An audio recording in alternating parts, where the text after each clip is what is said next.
여러분, 노년에 재혼을 한다는 건 정말 신중히 고민해야 할 문제입니다. 낭만적이고 설레는 새로운 시작일 것 같지만 현실은 그보다 훨씬 더 위험하고 복잡한 함정이 숨어 있을 수 있습니다. 특히 65세를 넘어가면 완전히 다른 환경에서 살아온 두 사람이 하나의 삶을 합치는 일은 생각보다 큰 도전을 안겨줍니다. 새로운 관계를 맺는다는 건 곧 예상치 못한 갈등과 문제를 감당해야 할 각오가 필요하다는 뜻이죠. 젊었을 때는 사랑 하나로 모든 걸 극복할 수 있을 것 같았지만 나이가 들면 상황이 완전히 달라집니다. 이미 몸과 마음에 익숙해진 생활 방식, 재산 문제, 자녀들과의 미묘한 관계, 그리고 건강 문제까지. 재혼은 단순히 서로 의지하며 함께 살면 되지라는 로맨틱한 이야기로 끝나지 않습니다. 잘못하면 오히려 인생의 평화를 송두리째 흔들고 내가 왜 이런 선택을 했을까? 라는 돌이킬 수 없는 큰 후회로 이어질 가능성이 높습니다. 그래서 오늘은 65세 넘어서 재혼하면 절대 안 되는 이유 10가지를 이야기하려 합니다. 잘못된 재혼은 단순히 후회로 끝나는 문제가 아닙니다. 삶의 안정과 행복을 위협할 수 있는 큰 문제로 번질 수도 있습니다. 재혼을 고민 중이라면 오늘 내용을 꼭 끝까지 들어보시고 신중히 생각해 보시기 바랍니다. 당신의 소중한 노년을 지키기 위한 이야기 지금 시작합니다. 아울러 구독, 좋아요, 알림 설정 부탁드립니다. 첫 번째는 상대방의 빚이 내 문제가 될 수 있다입니다. 노년에 재혼을 하면서 가장 큰 함정 중 하나는 상대방의 빚 문제입니다.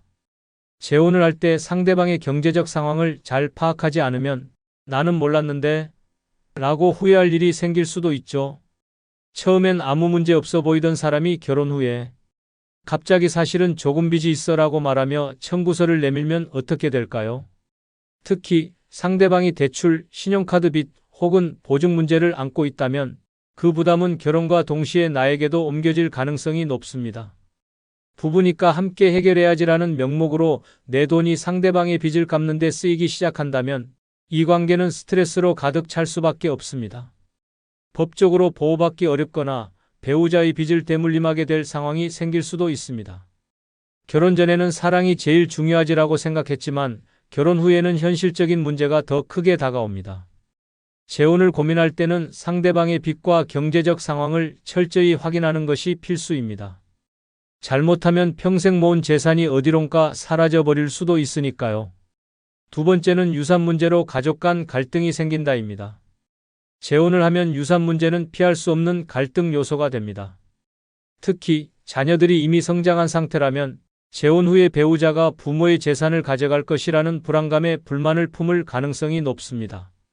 예를 들어 내가 재혼 후 평범하게 살아가더라도 자녀들은 저 사람 때문에 우리가 받아야 할 유산이 줄어드는 거 아니야? 라고 생각할 수 있습니다. 심지어 자녀들 간의 갈등으로까지 번질 수도 있죠. 서로 유산 배분에 대한 의견 차이가 생기면 가족 간의 관계는 점점 멀어지게 됩니다. 더 큰 문제는 배우자가 나보다 먼저 세상을 떠날 경우입니다. 재혼한 배우자의 자녀들이 나의 재산을 요구할 수도 있습니다. 법적으로 이 상황은 충분히 가능한 일이기 때문에 유산 문제는 재혼 과정에서 신중히 고려해야 합니다. 가족 간의 평화를 지키고 싶다면 재혼을 통해 발생할 수 있는 경제적 충돌을 미리 생각해 봐야 합니다. 세 번째는 내 돈 쓰는 게 마음대로 되지 않는다입니다. 노년에 재혼을 하면 가장 흔히 겪는 불편함 중 하나가 내 돈인데 내 마음대로 쓸 수 없다는 점입니다. 혼자 살 때는 내가 번 돈, 모은 돈, 지금 있는 돈 모두 내가 원하는 대로 사용할 수 있죠. 새로운 옷을 사든 여행을 가든 맛있는 음식을 먹든 누구의 간섭도 없습니다. 그런데 재혼을 하면 이야기가 달라집니다. 여보, 이번에 그건 좀 과한 거 아니야? 라며 내가 하고 싶은 소비에 딴지를 거는 경우가 생길 수 있습니다. 특히 내가 모은 돈으로 상대방의 생활비를 대는 상황이 되면 나의 소비는 더 제한적이 될 수밖에 없습니다. 돈 문제로 갈등이 생기면 내 돈인데 왜 내가 간섭해? 라는 말이 오가며 관계의 틈이 더 깊어질 가능성도 있습니다. 노년에는 평생 모은 재산을 내 마음대로 쓰며 행복을 느끼는 게 가장 중요한데 재혼으로 인해 그 자유가 줄어든다면 후회하게 될 겁니다. 내가 원하는 대로 경제적 자유를 누리고 싶다면 재혼은 다시 한번 생각해 보셔야 할 선택일지도 모릅니다. 네 번째 이유는 경제적 능력을 노리고 접근할 수도 있다입니다. 노년의 재혼을 고민하는 분들이라면 한 가지 꼭 경계해야 할 점이 있습니다. 바로 상대방이 경제적 능력을 노리고 고의로 접근할 가능성입니다. 특히 상대가 경제적으로 어려운 상황이라면 재혼을 통해 자신이 원하는 경제적 안정을 얻으려는 속셈이 숨어 있을 수도 있습니다. 처음에는 상대방이 진심으로 다가오는 것처럼 보일 겁니다. 함께 노년을 행복하게 보내자는 달콤한 말로 마음을 열게 만들죠. 하지만 시간이 지나면서 점점 금전적인 요구가 늘어날 수도 있습니다.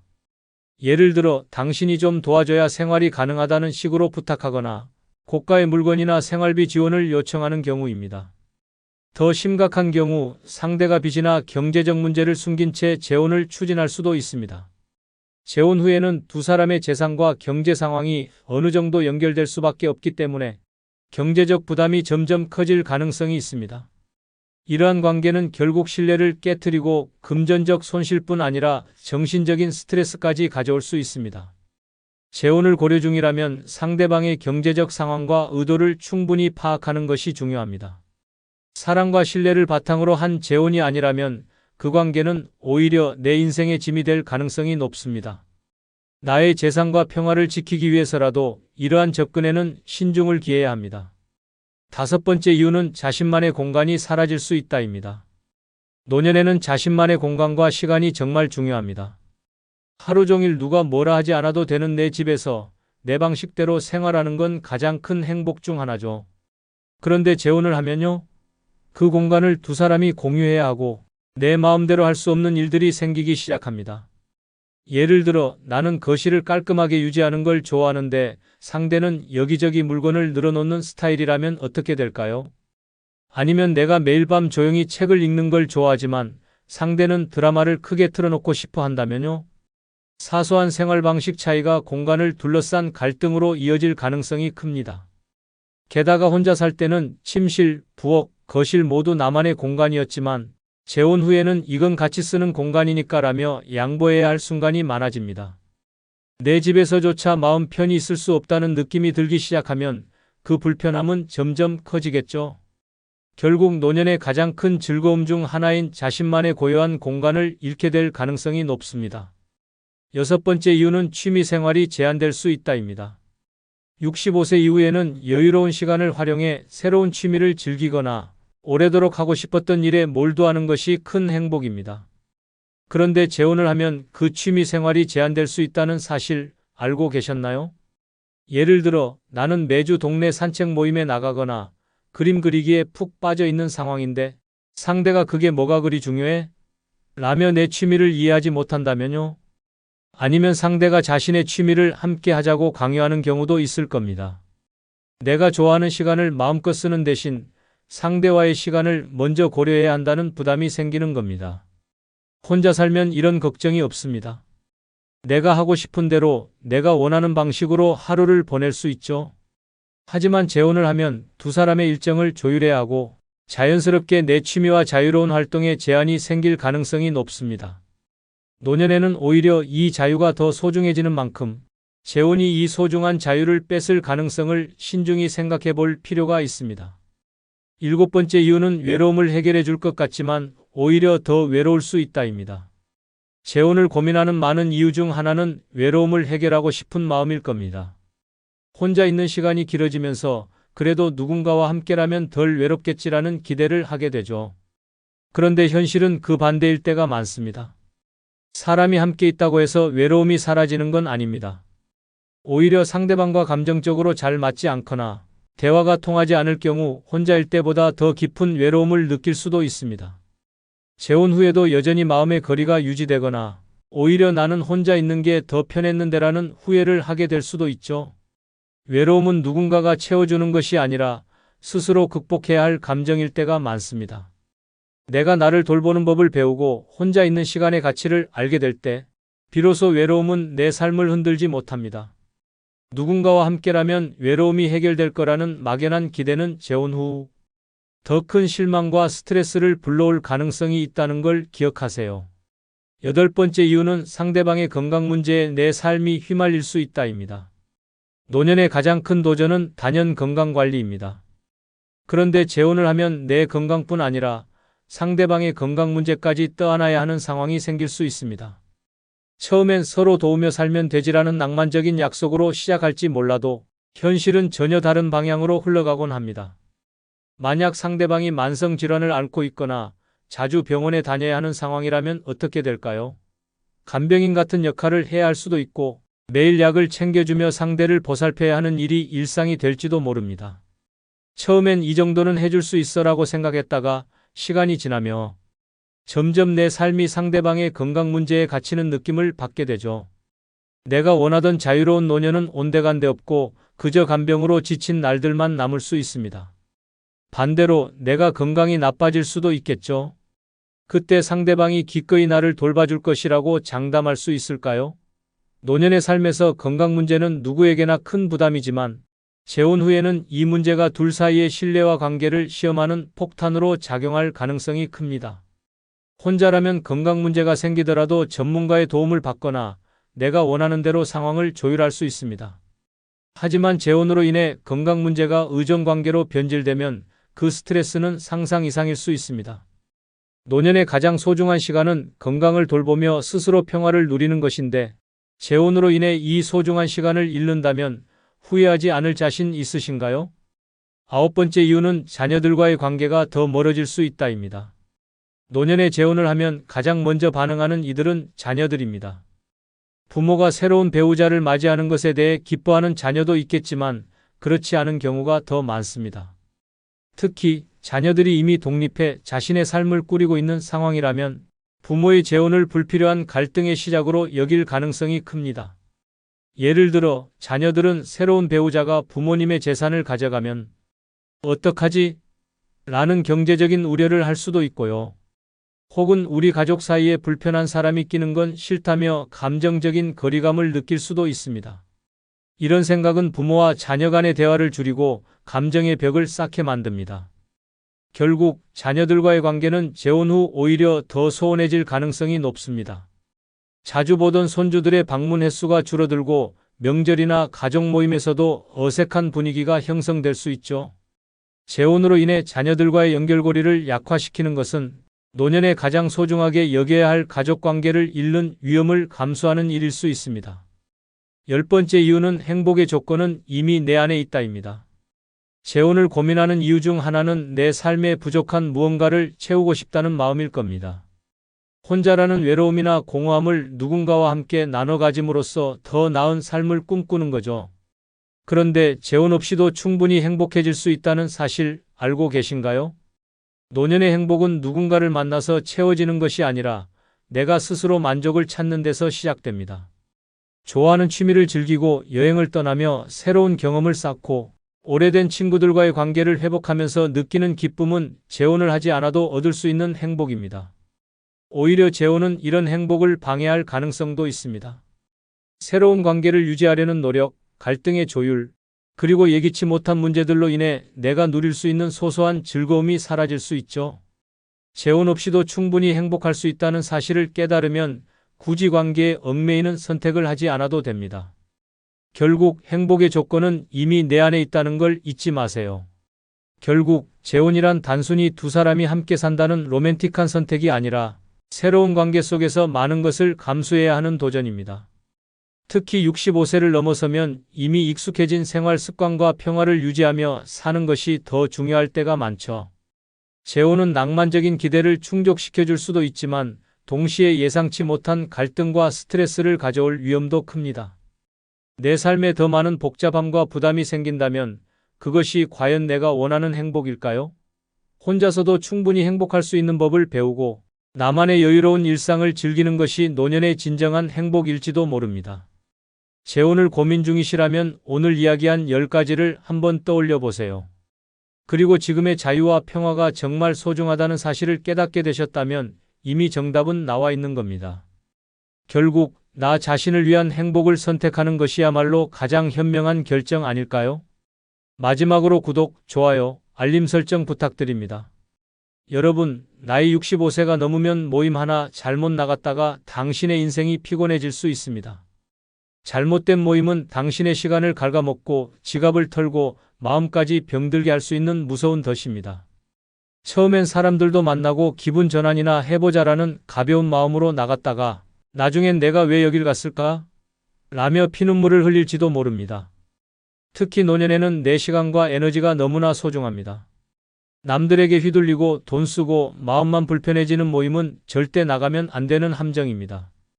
이런 곳에 발을 들이는 순간 평화롭던 당신의 노후는 산산조각 날 수 있습니다. 그래서 오늘은 65세 넘어 절대 가면 안 되는 모임 6가지를 알려드리려고 합니다. 당신의 소중한 시간과 돈을 지키기 위해 이 영상 끝까지 보시고 불필요한 모임은 단칼에 끊어내세요.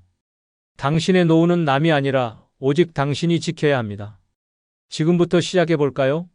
먼저 구독, 좋아요 눌러주세요.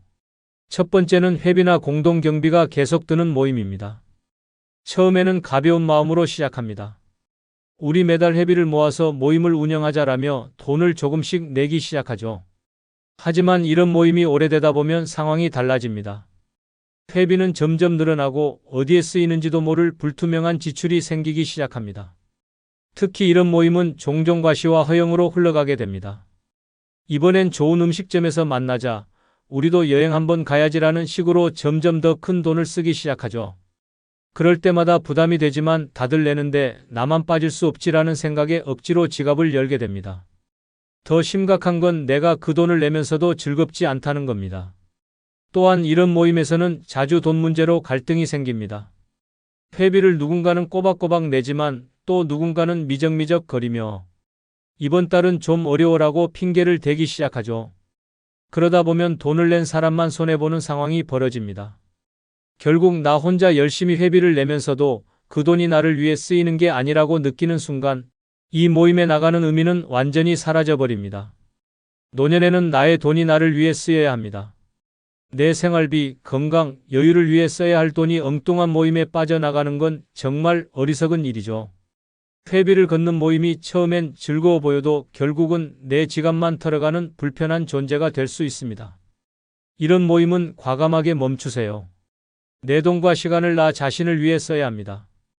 두 번째는 돈 자랑, 재산 자랑이 난무하는 모임입니다. 여러분, 모임에 나가서 이런 이야기 들어본 적 있으신가요? 나 이번에 아파트 값이 또 올랐어. 우리 애들이 이번에 비싼 차를 선물해줬다니까? 듣는 순간 마음이 편안해지나요? 아니죠. 이럴 땐 왠지 모르게 가슴이 답답해지고 내 자신이 작아지는 느낌이 듭니다. 특히 나이가 들면 이런 재산 자랑 모임은 정말 피해야 할 1순위입니다. 왜냐고요? 이 모임은 결국 나를 무시하고 상처 주는 자리로 변질될 가능성이 크기 때문입니다. 처음엔 그저 저분 잘 사시네. 부럽다 정도로 넘어갈 수 있습니다. 하지만 시간이 지나면서 이런 자랑이 반복되면 나도 모르게 비교하게 됩니다. 나는 왜 저렇게 못 살았지? 내 재산은 왜 저렇게 안 불어났을까? 라며 불필요한 자책감이 생기고 기분까지 엉망이 될 수 있습니다. 더 심한 경우 내가 그동안 알뜰살뜰 모아둔 돈이 초라하게 느껴져서 괜히 자존감까지 떨어질 수도 있죠. 게다가 이런 모임은 눈치 싸움의 장이 되기도 합니다. 처음에는 듣기만 하던 사람들도 점점 자기 자랑을 시작하거든요. 누가 더 좋은 집에 사는지, 누가 더 많은 돈을 모았는지 경쟁하듯 떠들어대기 시작하면 그 자리는 대화가 아니라 전쟁터가 됩니다. 웃으면서 듣고 있지만 속으로는 피곤하고 씁쓸하기만 합니다. 그리고 이런 모임에 자주 나가다 보면 한 가지 위험이 더 있습니다. 사기꾼들의 표적이 될 수 있다는 거죠. 내가 가진 돈이나 재산 이야기를 꺼내는 순간 누군가는 그걸 노리고 접근할 수도 있습니다. 좋은 투자처가 있는데 같이 하실래요? 라며 가머니설로 유혹하는 사람들이 나타날 수 있거든요. 이때 잘못 발을 들이면 평생 모은 재산이 한순간에 날아가는 최악의 상황이 벌어질 수 있습니다. 결론은 이겁니다. 남의 재산 자랑에 내 마음 다칠 필요 없고 내 재산 노출에서 위험을 자초할 필요도 없습니다. 이런 모임에 나가봤자 얻는 건 스트레스와 비교의식 뿐이에요. 그러니 돈 자랑, 재산 자랑하는 모임은 안 가는 게 답입니다. 나의 평화로운 노후를 위해 이런 모임은 과감하게 끊어내세요. 두 번째는 사사건건 뒷담화만 하는 모임입니다. 여러분, 모임에 나가면 이번에 누구네 집 며느리가 어떻게 됐다더라. 저 집 아들은 아직도 취직도 못했대. 라는 이야기부터 시작해서 없던 관심도 생기게 하는 소문과 뒷담화가 난무하는 자리 꼭 있지 않나요? 이런 모임은 듣는 재미 때문에 한두 번은 나가볼 수 있지만 절대 오래 있으면 안 되는 모임입니다. 왜냐고요? 결국 내 뒷담화도 그들의 안주거리가 될 가능성이 높기 때문이죠. 처음에는 남의 이야기를 가볍게 듣는 재미가 있을 수 있습니다. 하지만 이런 모임의 공통점은 타겟이 계속 바뀐다는 것입니다. 오늘은 다른 사람 이야기로 꽃을 피우지만 내일은 내 이야기가 그 자리에 오를 수 있습니다. 저 사람 요즘 왜 이렇게 혼자 다녀?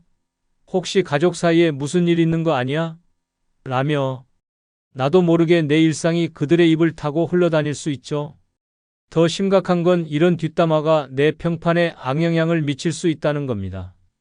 모임에서는 대수롭지 않게 흘려들은 말이 다른 사람을 거치면서 점점 과장되고 왜곡될 수 있어요. 그분 요즘 돈이 많이 모자란가 봐. 저분 건강이 안 좋다더라. 같은 터무니없는 소문이 나를 따라다니기 시작하면 괜히 억울하고 분한 마음만 남게 됩니다. 그리고 이런 모임에 오래 있다 보면 나도 더 의심 많고 불평불만이 늘어나는 사람이 되어버리죠. 노년에 가장 중요한 건 마음의 평화와 긍정적인 에너지입니다. 남의 뒷담화로 가득 찬 모임은 결국 나를 더 불안하고 불행하게 만들 뿐입니다. 나가면 기분이 좋아야 할 모임이 돌아올 땐 마음이 더 찝찝하고 불편해진다면 그런 모임은 나의 삶에서 과감히 지워버리는 게 답입니다. 내 노후의 품격을 위해 뒷담화만 하는 모임은 절대 가지 마세요. 세 번째는 건강을 해치는 과음과식 모임입니다. 여러분, 모임에 가면 빠지지 않는 게 뭔지 아세요? 바로 술과 기름진 음식입니다.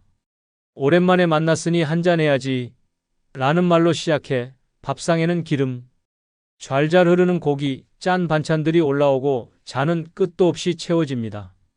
그 자리에서는 웃고 떠들며 기분 좋을지 몰라도 집에 돌아온 뒤 몸이 망가지는 소리가 들리는 듯하지 않나요?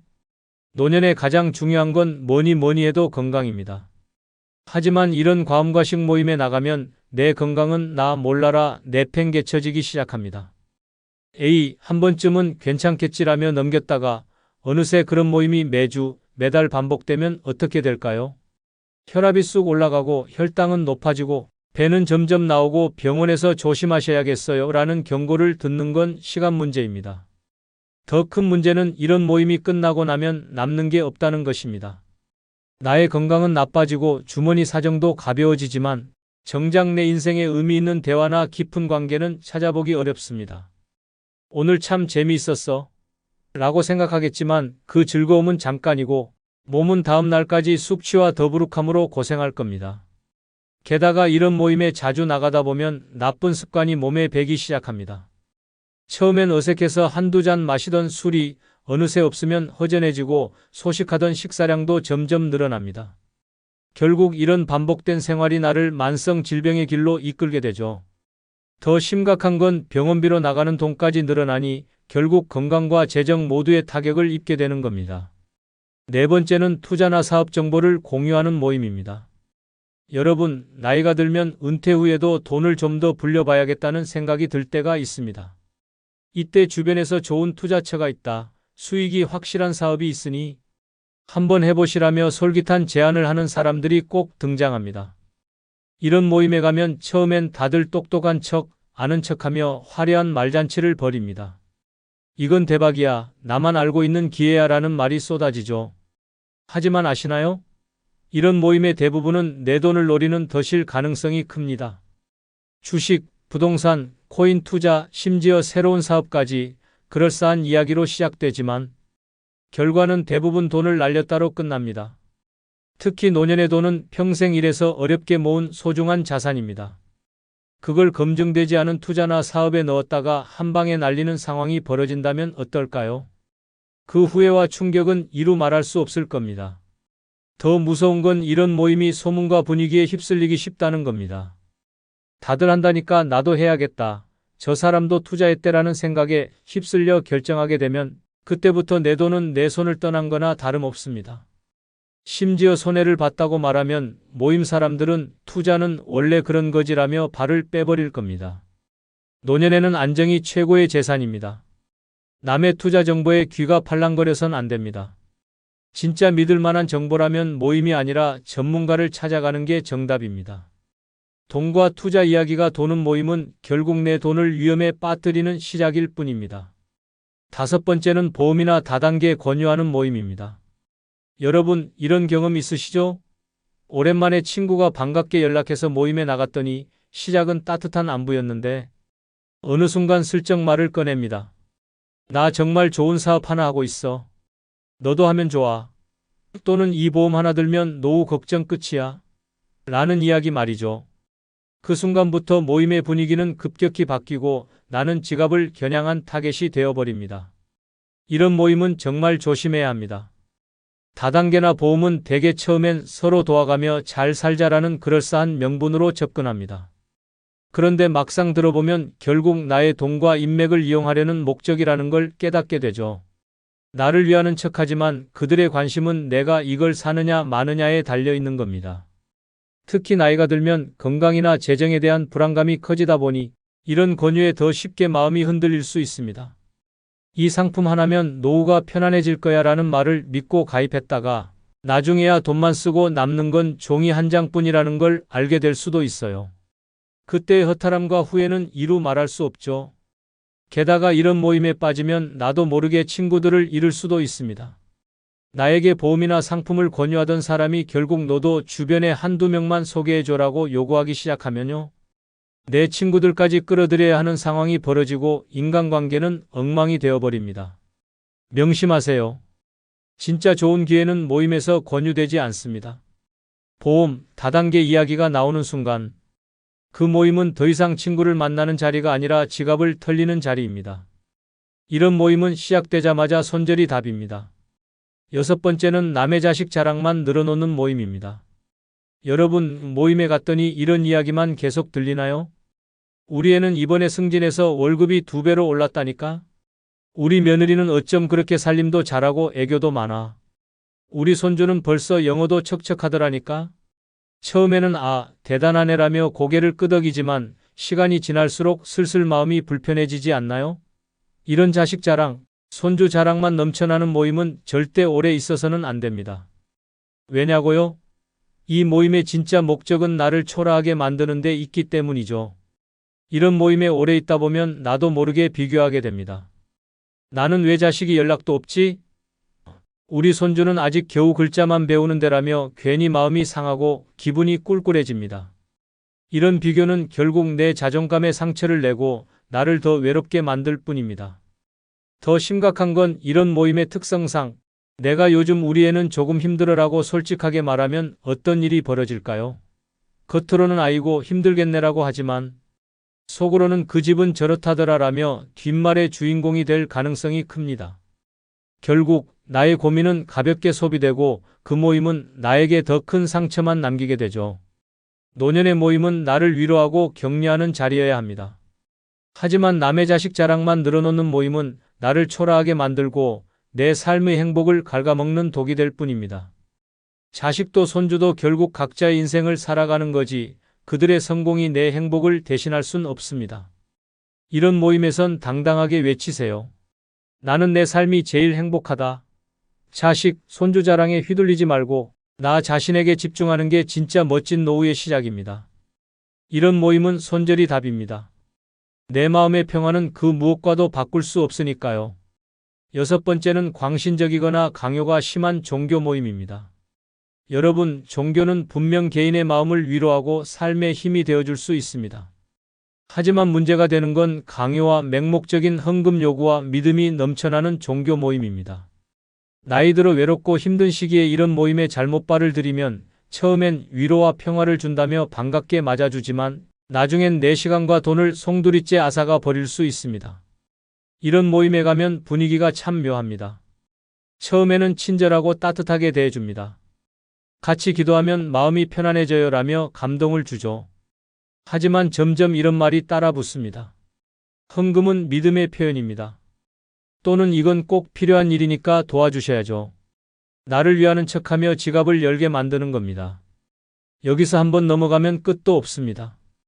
게다가 이 모임들은 종종 나를 통제하려고 합니다.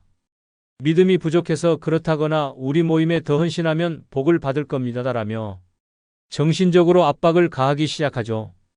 나의 시간과 돈, 심지어 내 생각과 자유마저 그들의 요구에 맞추게 되는 상황이 벌어질 수 있습니다. 더 무서운 건 이런 모임에 빠지면 가족과도 멀어질 수 있다는 점입니다. 가족들이 걱정해서 그 모임 너무 빠지지 마세요라고 말하면 오히려 당신들은 내 믿음을 몰라 라며 반발하게 될 수도 있습니다. 결국 종교라는 이름으로 가족 간의 갈등까지 불러오고 나중엔 나 혼자 외롭게 남게 되는 경우도 적지 않습니다. 노년의 종교는 위로와 평화를 주는 선에서 그쳐야 합니다. 나를 억압하고 강요하며 내 시간과 돈을 요구하는 종교 모임이라면 그건 이미 종교가 아니라 나를 이용하는 덫일 뿐입니다. 믿음은 나의 자유로워야 하고 내 선택이어야 합니다. 만약 이런 강요가 심한 종교 모임에 나가고 있다면 단호하게 멈추세요. 구독, 좋아요, 알림 설정 부탁드립니다. 댓글에 당신의 경험담을 적어주세요. 감사합니다. 여러분, 65세를 넘으면 뭐가 가장 중요할까요? 건강? 돈? 아니면 자식들과의 관계? 물론 다 중요하지만 사실 진짜 중요한 건 삶을 어떻게 지키고 어떻게 살아가느냐입니다. 나이 들수록 지켜야 할 게 많아지죠. 몸도 예전 같지 않고 주변 사람들과의 관계도 미묘해지니까요. 그런데 여기서 잘못된 행동 하나라도 하면 평생 쌓아온 품위와 평화가 순식간에 날아갈 수 있습니다. 예를 들어볼까요? 괜히 자식 일에 간섭했다가 엄마 제발 좀 그만하세요 라는 소리를 듣거나 동네에서 쓸데없이 오지랖 넓게 굴다가 저 사람 왜 저래? 라는 뒷말을 듣는다면 어떨까요? 나이 들수록 작은 행동 하나가 더 크게 보이는 법입니다. 그래서 오늘은 65세 넘으면 절대 하면 안 되는 7가지 행동을 이야기하려 합니다. 이 5가지만 제대로 지켜도 노년의 삶이 훨씬 편안하고 존중받는 삶이 될 겁니다. 궁금하시죠? 자, 이제부터 하나씩 살펴보겠습니다. 끝까지 함께 해주세요. 그럼 구독, 좋아요 누르시면 시작하겠습니다.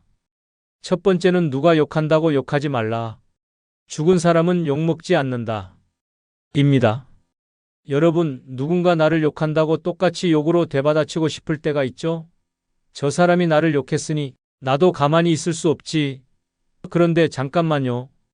그 순간 당신이 뭐라고 반응하든 상대방은 더 기세등등해질 가능성이 큽니다.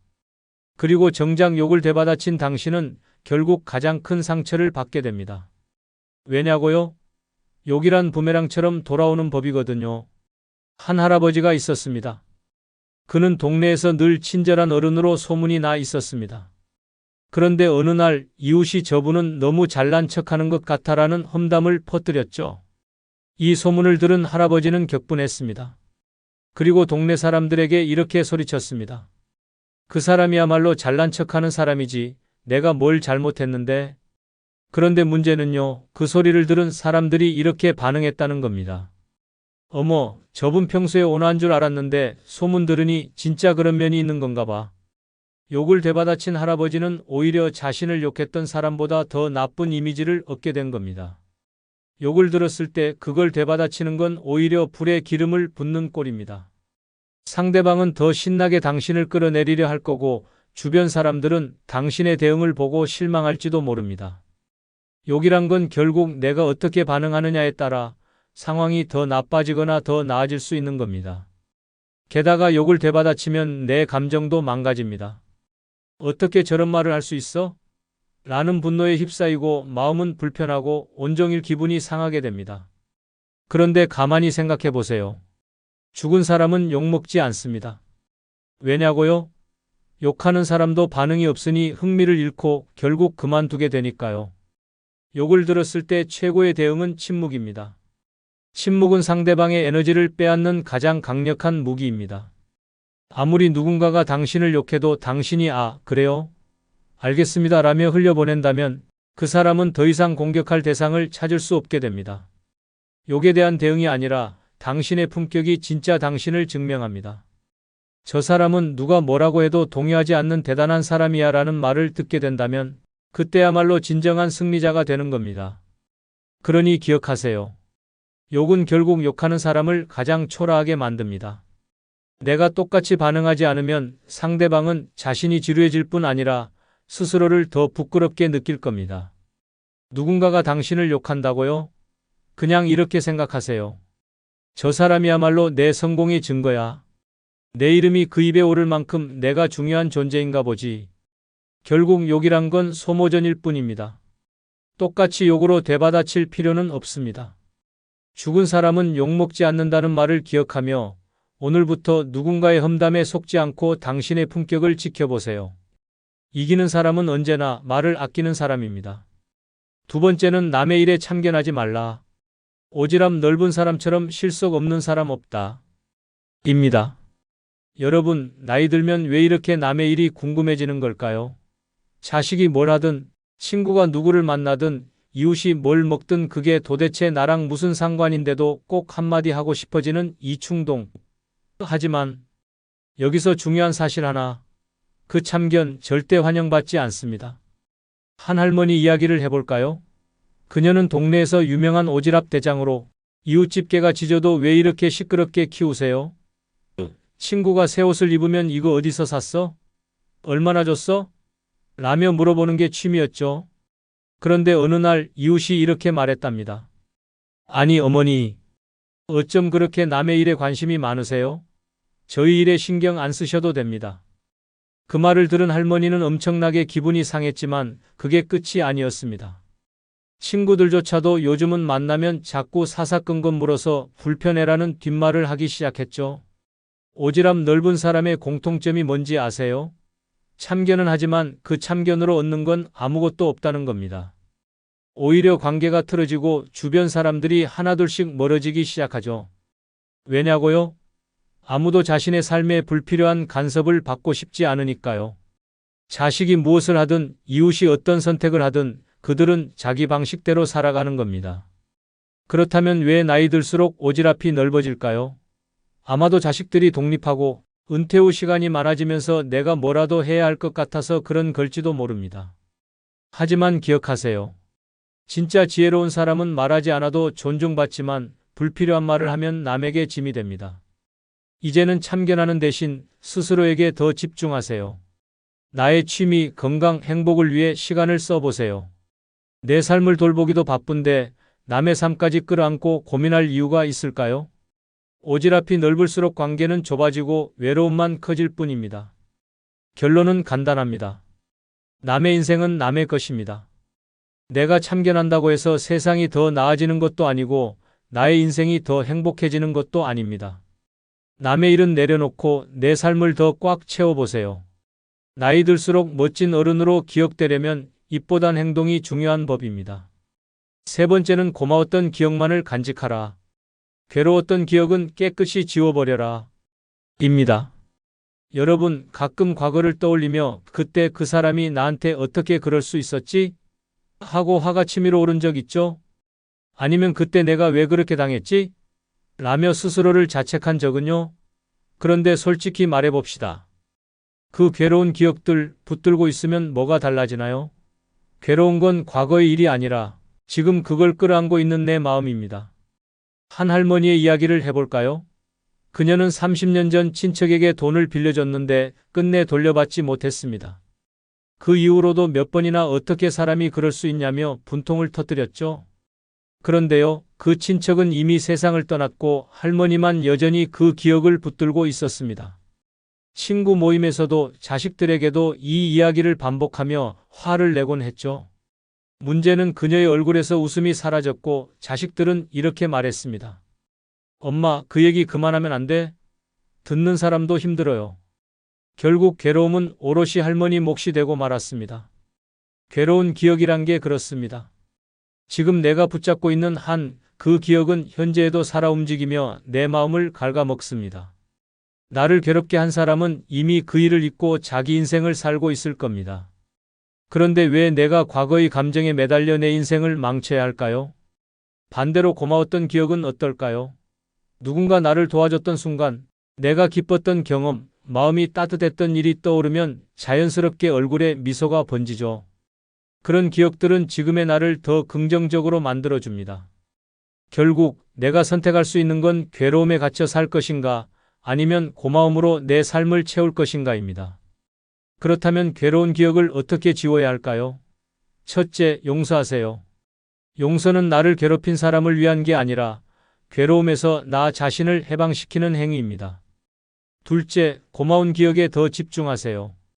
과거의 따뜻했던 순간들을 떠올리고 지금 내가 누리고 있는 감사한 일들을 새롭게 적어보세요. 인생은 짧습니다. 괴로운 기억을 계속 끌어안고 살아갈 만큼 긴 시간이 우리에게 남아있지 않습니다.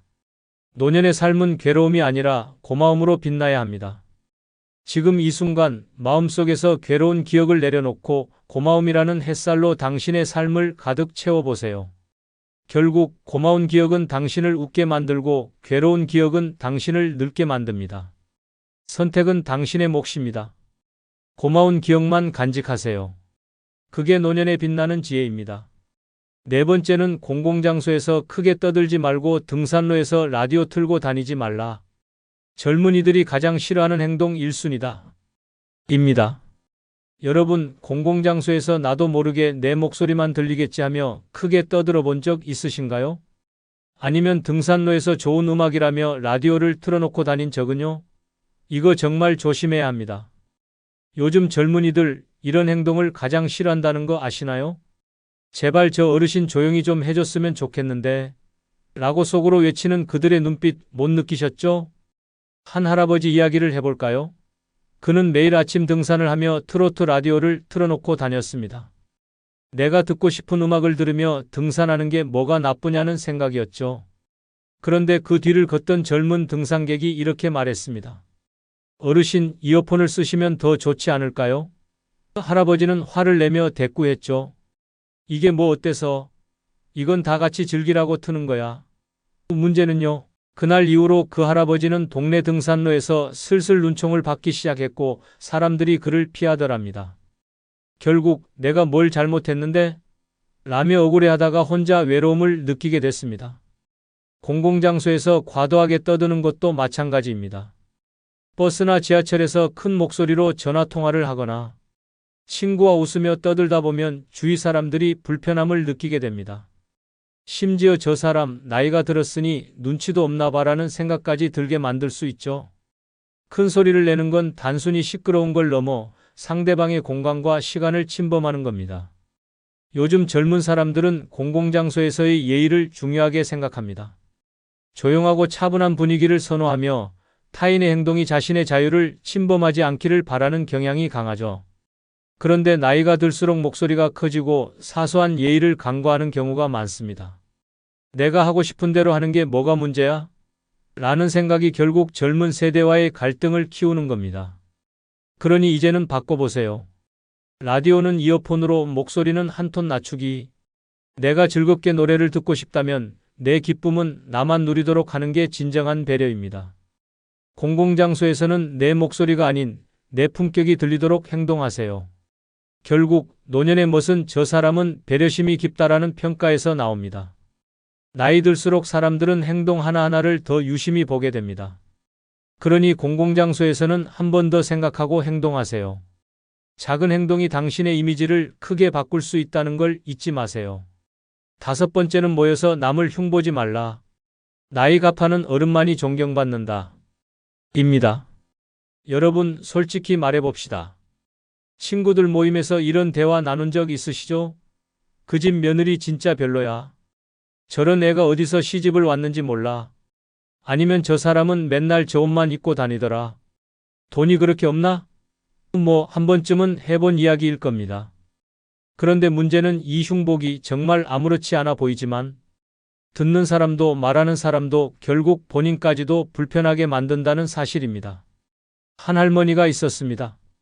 그녀는 친구들과 만나면 항상 이런저런 사람들 뒷담화를 나누곤 했죠. 그런데 어느 날 친구 중 한 명이 이렇게 말하더랍니다. 근데 저희 모임 끝나면 어머님이랑 다른 분들이 제 흉도 보시는 거 아니에요? 이 말을 들은 순간 그 할머니는 뒤통수를 맞은 기분이었죠. 아니, 내가 남 흉보면서도 다른 사람들이 나를 흉보는 건 전혀 생각해보지 않았네. 결국 그날 이후로 모임에서 대화가 점점 어색해지더니 친구들 사이도 멀어지고 말았습니다. 사실 흉보는 습관은 관계의 독입니다. 흉보는 이야기는 듣는 사람에게도 불편함을 주고 결국 내 이미지를 망치는 지름길이 됩니다. 왜냐고요? 누군가를 험담하는 사람은 다른 자리에서 또 다른 사람을 험담할 가능성이 높다는 걸 다들 알고 있으니까요. 저 사람 저 자리에서는 나에 대해 뭐라고 말할까? 라는 불신을 심어주게 됩니다. 더 큰 문제는 흉보는 이야기가 사람의 마음을 점점 부정적으로 만든다는 겁니다. 남의 허물만 찾다 보면 나도 모르게 삶을 바라보는 시선이 삐뚤어지고 내 삶의 행복도 줄어들죠. 말 한마디에 무게가 실리는 노년에는 이런 태도가 더 큰 실수로 이어질 수 있습니다. 그렇다면 흉보는 대신 무엇을 해야 할까요? 대신 칭찬과 격려를 해보세요. 그 집 며느리 참 열심히 사는 것 같아. 대단하네. 저 사람 저 나이에 저렇게 멋지게 옷을 입고 다니는 거 보면 정말 보기 좋아. 이런 말을 하면 듣는 사람도 말하는 사람도 기분이 좋아집니다. 결국 나이 들수록 말 한마디에 품격이 담겨야 진짜 존경받는 어른이 될 수 있습니다. 남을 험담한다고 해서 내가 더 나아지는 건 절대 아닙니다. 오히려 내 입을 통해 나의 품격과 성품이 드러나는 법이죠. 오늘부터 모임에서 남 흉보는 대화 대신 긍정적인 이야기를 나눠보세요. 저 사람 참 대단하다는 말 한마디가 당신의 이미지를 어떻게 바꾸는지 느껴질 겁니다. 노년에 존경받는 어른은 남을 품어주는 사람이지 남을 깎아내리는 사람이 아닙니다. 6번째는 화내지 말라. 화를 내면 결국 가장 큰 상처를 받는 사람은 나 자신이다. 입니다. 여러분, 화내는 게 얼마나 무섭고 쓸모없는 행동인지 아시나요? 화내는 순간 혈압은 치솟고 심장은 두근거리고 얼굴은 벌겋게 달아오릅니다. 결국 상대방은 싸늘한 표정으로 당신을 쳐다보거나 그 자리를 피하려 하죠. 그럼 남는 건 뭔지 아세요? 부끄러움과 후회, 그리고 상처받은 나 자신뿐입니다. 한 할아버지가 있었습니다. 그는 사소한 일에도 화를 참지 못했죠. 버스에서 자리를 양보받지 못하면 요즘 젊은 것들은 버르장머리가 없어 라고 소리쳤고, 음식점에서 주문이 늦게 나오면 종업원에게 여기 장사 접으려고 하나? 라며 나를 세웠습니다. 그런데 문제는요, 화를 내는 순간은 시원했을지 몰라도 그 후엔 언제나 더 큰 후회가 찾아왔다는 겁니다. 그날 버스에서 쏘아붙인 젊은이는 아무 말도 하지 않았지만 할아버지는 혼잣말로 이렇게 중얼거렸습니다. 괜히 소리쳤나? 저에도 무슨 사정이 있었겠지. 화는요, 상대를 겨냥해 내뱉지만 결국 가장 깊게 상처를 받는 건 화를 낸 나 자신입니다. 왜냐고요? 화를 내고 나면 상대방은 떠나거나 잊을 수 있지만 내 마음에는 후회와 자책이 남기 때문이죠. 특히 나이가 들수록 화를 참지 못하면 저 사람 저러다 큰일 나는 거 아니야? 라는 걱정을 받거나 왜 저렇게 신경질을 부려? 라는 뒷말을 듣게 됩니다. 그리고 화내는 게 얼마나 몸에 해로운지 아시나요? 화를 낼 때마다 심장은 빠르게 뛰고 혈압이 오르며 면역력이 떨어집니다. 실제로 화를 자주 내는 사람은 심장질환과 뇌졸중의 위험이 높아진다는 연구 결과도 있습니다. 그러니 화내는 건 단순히 감정의 배출이 아니라 내 건강을 갉아먹는 자의 행위와 다를 바가 없어요. 그렇다면 어떻게 화를 다스려야 할까요? 화가 치밀어 오를 때마다 이렇게 생각하세요. 지금 내가 화를 내서 이 상황이 나아질까? 아니면 더 나빠질까? 대부분의 경우 화는 문제를 해결하는 게 아니라 더 복잡하게 만들 뿐입니다. 차라리 심호흡을 하고 상황을 객관적으로 바라보는 것이 훨씬 낫습니다. 노년의 품격은 화를 참는 데서 시작됩니다. 나이가 들수록 말과 행동이 더 큰 무게를 가지게 됩니다. 화내는 어른이 아니라 여유 있는 어른으로 기억되는 것이 더 멋지지 않을까요? 화는 결국 나를 갉아먹고 관계를 망치며 내 이미지를 추락시킬 뿐입니다. 이제 화 대신 침착함과 여유로 삶을 다스려 보세요. 결국 화란 던지는 순간에는 시원할지 몰라도 돌아오는 건 언제나 내 마음에 박히는 커다란 부메랑입니다. 화내지 마세요. 당신의 건강과 품격을 위해 그 화는 지금 당장 내려놓으세요. 7번째는 인간관계는 항상 적당한 거리를 유지하라.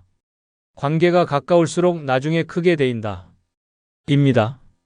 여러분, 관계가 가까우면 좋을 것 같죠? 하지만 가끔은 너무 가까운 게 독이 될 때도 있습니다. 특히 나이 들어선 더더욱 그렇습니다. 거리가 적당해야 관계도 오래가고 상처받을 일도 줄어듭니다. 너무 가까워지면 대인다 못해 불타버릴 수도 있어요. 한 할머니 이야기를 들어볼까요? 이 할머니는 동네 친구와 너무나 친했습니다. 집에 오가며 수다를 떨고 가족사까지 공유하며 지냈죠. 그런데 하루는 이런 일이 있었습니다. 그 친구가 며느리에 대해 불만을 털어놨고 할머니는 내 며느리도 그래. 요즘 며느리들은 다 똑같아. 라고 맞장구를 쳤죠. 문제는 그 친구가 이 말을 며느리에게 전하면서 일이 커졌습니다. 며느리가 할머니를 찾아와 이렇게 말했답니다. 어머니, 저를 그렇게 보셨군요. 앞으로는 좀 거리를 두겠습니다. 친하다고 해서 아무 말이나 해도 되는 게 아닙니다. 관계가 가까울수록 말 한마디에 민감해지고 작은 오해가 큰 상처로 번질 수 있습니다. 특히 가족이나 친한 친구와의 관계에서는 가까우니까 괜찮겠지라는 생각이 오히려 독이 될 때가 많습니다. 적당한 거리를 두는 것이 서로의 존중과 신뢰를 유지하는 비결입니다. 가까운 관계일수록 상대방의 허점이나 단점이 더 잘 보이기 마련입니다. 그리고 문제는 이걸 너무 자주 들춰내면 관계가 쉽게 금이 간다는 겁니다. 너 요즘 왜 그래? 그건 좀 고치지? 이런 말들은 결국 상대를 불편하게 만들고 오히려 감정의 벽을 쌓게 만듭니다. 특히 나이가 들수록 내 말 한마디에 상대가 크게 상처받을 가능성이 높아집니다. 적당한 거리를 유지한다는 건 서로의 공간을 존중하고 필요 이상으로 깊게 끌어들이지 않는 겁니다. 그렇다고 너무 멀리 하라는 건 아닙니다. 중요한 건 너무 깊게 관여하지 않으면서도 서로의 안부를 챙길 수 있는 건강한 거리를 찾는 겁니다. 그리고 이건 단지 친구나 가족뿐만 아니라 모든 인간관계에서 중요한 원칙입니다. 거리가 적당하면 오히려 관계가 더 오래가고 따뜻하게 유지됩니다. 필요할 때는 다가가지만 불필요한 참견이나 간섭은 하지 않는 게 핵심이죠. 노년에는 이런 생각을 항상 마음에 새기세요. 나는 혼자 살아가는 법도 알고 함께 어울리는 법도 아는 어른이다. 너무 가까이 다가가면 관계에 금이 가고 너무 멀리하면 소외감을 느낍니다. 그 사이에 적당한 균형을 유지할 때 진정으로 편안한 관계를 만들 수 있습니다. 결국 인간관계도 집안의 온도와 같습니다. 너무 뜨거우면 화상을 입고 너무 차가우면 얼어붙습니다. 적당한 거리에서 따뜻함을 유지하세요. 그것이야말로 건강한 인간관계를 유지하는 비결입니다. 여러분, 65세를 넘으면 실수 하나가 단순한 해프닝으로 끝나지 않을 수 있습니다. 말 한마디, 행동 하나가 누군가에게 상처를 주거나 저 나이에 왜 저래? 라는 뒷말을 부를 수 있죠. 잘못된 행동은 쌓이고 쌓여 결국 당신을 고립시키고 당신의 노년을 스스로 힘들게 만들 수도 있습니다. 인생은 끝까지 멋지게 살아야 합니다. 나이 들었다고 흐트러지는 순간 사람들은 더 이상 당신을 존중하지 않을 겁니다. 그러니 지금이라도 마음을 단단히 잡으세요. 당신의 노년은 당신 스스로 지키는 겁니다. 한 번의 실수가 평생의 이미지를 망칠 수 있다는 걸 절대 잊지 마세요. 오늘 영상이 조금이라도 마음에 드셨다면 멤버십 가입 부탁드립니다. 여러분의 멤버십 가입은 다음 영상 제작에 큰 힘이 됩니다. 아울러 구독, 좋아요 눌러주세요. 감사합니다. 여러분, 나이가 들면 세상 모든 게 다 이해되고 마음도 너그러워질 거라고 생각하시나요?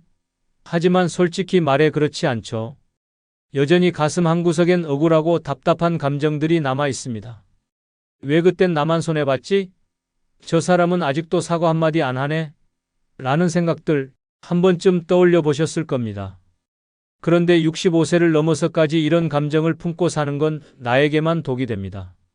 상대방은 이미 잊었거나 아예 신경조차 쓰지 않을 가능성이 크거든요. 결국 그 감정의 무게를 짊어지고 가는 건 오로지 나 자신입니다. 아니, 솔직히 말해 이젠 놓아줘야 할 때가 아닌가요? 용서는 상대를 위한 게 아닙니다. 내가 편해지기 위해, 내가 자유로워지기 위해 하는 겁니다. 오늘은 그래서 65세 넘으면 이젠 용서해야 할 7가지를 이야기하려 합니다. 이 7가지를 내려놓고 나면 지금보다 훨씬 가볍고 평화로운 삶을 살게 될 겁니다. 끝까지 들으시고 그동안 마음속에 쌓아뒀던 불편한 감정들을 하나씩 내려놓는 계기를 만들어 보세요. 구독, 좋아요 누르시면 바로 시작하겠습니다. 첫 번째는 배우자의 실수를 용서하라입니다. 여러분, 배우자와의 갈등은 오래가는 경우가 많습니다. 사소한 말다툼, 젊었을 때의 서운함, 아니면 큰 잘못까지 시간이 흘러도 그 상처는 마음속 어딘가에 생생히 남아 있습니다. 특히 노년에는 그 감정들이 더 자주 떠오르며 내가 그때 왜 참았지? 라는 후회로 이어지기도 하죠. 예를 들어 남편이 젊은 시절 가사나 육아에 무관심했다거나 아내가 당신의 희생을 알아주지 않았던 기억이 있을 겁니다.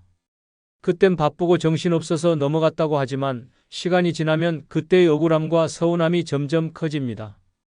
결국 이 사람은 평생 나를 이해하지 못했어 라는 결론에 다다르죠. 그런데요, 솔직히 말해 그 기억들을 계속 붙들고 있으면 당신의 삶만 더 고단해질 뿐입니다. 배우자는 이미 잊었거나 심지어 사과할 기회조차 놓쳤을 가능성이 큽니다. 그 미움을 끌어안고 살아가는 동안 당신의 노후는 고통과 불만으로 채워질 수밖에 없습니다. 용서란 과거의 잘못을 잊으라는 의미가 아닙니다. 그 잘못이 지금 당신의 행복을 방해하지 못하도록 내려놓는 것입니다. 배우자를 용서하면 당신은 더 이상 과거의 감정에 얽매이지 않고 현재와 미래에 집중할 수 있습니다. 배우자는 여전히 당신 곁에 있는 유일한 동반자일지도 모릅니다. 젊은 날의 잘못을 내려놓는 순간 당신은 배우자와 더 평화롭고 따뜻한 노년을 만들어 갈 수 있습니다. 용서는 당신 자신과 배우자 모두를 위한 길입니다. 그럼 실제 사례 두 편을 이야기해 보겠습니다. 한 여성이 있었습니다. 그녀는 자신의 인생에서 가장 소중한 사람들을 떠올려 보라는 질문을 받았습니다. 처음에는 부모님, 자식들, 친구들, 그리고 남편까지 20명의 이름을 적었습니다. 그런데 한 명씩 지워야 한다는 말에 깊은 고민에 빠졌습니다. 누굴 지울 수 있지? 처음엔 직장 동료와 친구들을 지웠습니다. 평생 함께할 사이는 아니니까라는 생각으로요. 하지만 점점 지울 이름이 줄어들수록 마음이 무거워졌습니다. 이제 자식을 지워야 하나? 그 생각에 손이 멈췄습니다. 하지만 곧 이렇게 생각했죠. 자식은 언젠가 자기 길을 찾아 떠날 거야. 그게 자연스러운 일이니까. 그녀는 눈물을 머금고 자식들의 이름을 지웠습니다. 남은 이름은 부모와 남편. 부모님은 그녀의 삶에서 가장 큰 존재였지만 또 다른 생각이 떠올랐습니다. 부모님은 이미 나에게 모든 걸 주셨고 언젠가 나를 떠날 운명이야. 결국 부모님의 이름도 지우며 눈물을 흘렸습니다. 마지막에 남은 이름은 남편. 그녀는 펜을 내려놓으며 울기 시작했습니다. 이 사람은 평생 내 곁에 있어준 유일한 동반자야. 내가 가장 행복할 때나 가장 힘들 때나 항상 내 곁을 지켜준 사람이었어. 그 순간 그녀는 깨달았습니다. 자식은 떠나고 부모님도 떠나지만 마지막까지 내 곁에 남아있는 사람은 바로 남편이라는 사실을요. 그제야 그녀는 남편에게 진심으로 고마움을 느꼈습니다. 당신이 있어 내가 여기까지 올 수 있었어. 고마워. 이 이야기는 우리에게 중요한 교훈을 줍니다. 평생을 함께하는 단 한 사람의 가치를 잊지 마세요. 지금 곁에 있는 그 사람에게 감사의 마음을 전하세요. 또 다른 실제 사례 이야기입니다. 김 씨 부부는 결혼 40년 차였습니다. 하지만 아내인 박 씨는 여전히 남편에게 서운한 감정이 가득했습니다. 젊은 시절 남편이 가사와 육아에 전혀 관심을 두지 않았던 기억 때문이었습니다. 난 혼자서 애 셋 키우며 집안일까지 다 했는데 당신은 늘 회사 일만 했잖아. 박 씨는 그 기억을 떠올릴 때마다 억울하고 속상한 마음이 들었습니다. 남편은 몇 번이나 미안하다고 했지만 박 씨는 여전히 그 마음을 풀지 못했습니다. 심지어 사소한 일로 다툴 때마다 젊었을 때 당신이 나를 얼마나 힘들게 했는지 알아? 라며 과거를 들춰냈습니다. 남편은 속으로 점점 지쳐갔고 부부 사이는 점점 더 멀어졌습니다. 결정적인 사건은 박 씨가 병원에 입원했을 때 일어났습니다.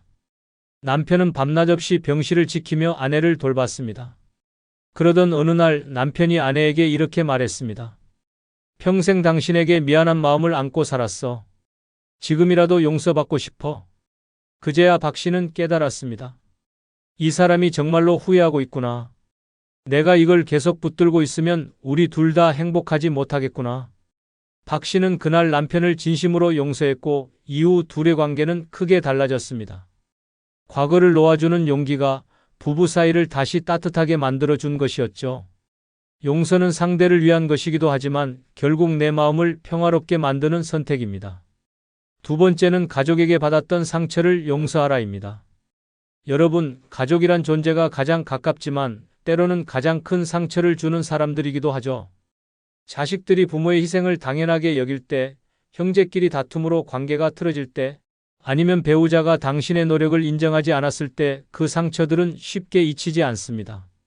그런데 문제는요, 그 감정을 붙들고 있는 한 당신의 마음은 절대 편안해지지 않는다는 것입니다. 예를 들어보죠. 자식이 한 번도 엄마, 아빠 고생 많으셨어요 라고 말하지 않고 자기 할 일만 하던 모습이 떠오를 때 당신은 속으로 이렇게 외쳤겠죠. 내가 널 어떻게 키웠는데 이게 다야? 또 형제에게 뒤통수를 맞았거나 배우자가 당신을 무시했던 기억이 생생하게 떠오르면 마음속에 미움과 억울함이 더 깊게 자리 잡게 됩니다. 아니, 솔직히 말해 가족한테 받은 상처는 더 아프죠. 가장 믿었던 사람들이기에 실망감도 몇 배로 커지는 겁니다. 하지만 이젠 그 상처를 용서해야 할 때입니다. 왜냐고요?